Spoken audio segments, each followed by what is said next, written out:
세계는 점점 코로나 이전의 일상으로 돌아가기 위해 마스크를 벗을 준비를 하고 있습니다. 하지만 중국은 여전히 제로 코로나를 외치고 있지만 코로나19 확산 방지에 효과도 없는 비과학적인 방역을 해 세계적인 웃음거리가 되고 있습니다.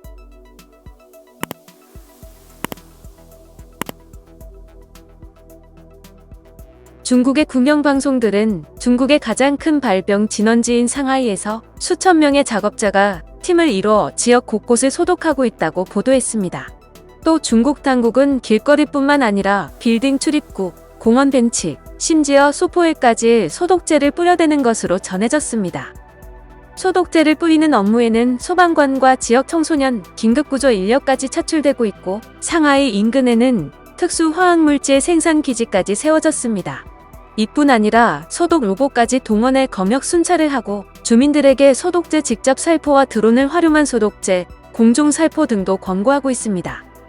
그러나 오염된 표면을 통해 바이러스가 전파될 가능성이 극히 낮은 상황에서 실외 공원이나 일반 도로를 소독하는 데 집착하는 중국 정부의 조치는 극단적일 뿐더러 무의미하다는 게 전문가들의 지적입니다. 실제 지난해 미국 질병통제예방센터의 연구 결과에 따르면 코로나19에 오염된 표면을 접촉했을 때 감염으로 이어질 확률은 1만 분의 1에도 못 미친다고 발표했습니다.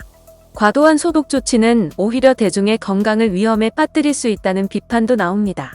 미국의 한 의대 교수는 과도한 소독에 노출된 사람은 오히려 건강에 피해를 볼 수 있다고 우려했습니다.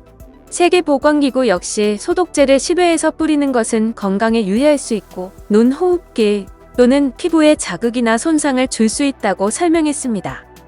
중국 정부는 결국 국민들에게 과도한 약품을 뿌려 오히려 건강에 악화를 주는 꼴이 되고 있습니다. 과학적 신뢰도가 크지 않은 소독에 집중하는 데는 정치적인 이유가 있다는 분석도 있습니다. 여러 전문가들은 소독 로봇의 등장과 거리, 소독제 살포는 정부 조치에 대한 대중의 신뢰를 강화하기 위해 고안된 보여주기식 방역이라고 말했습니다.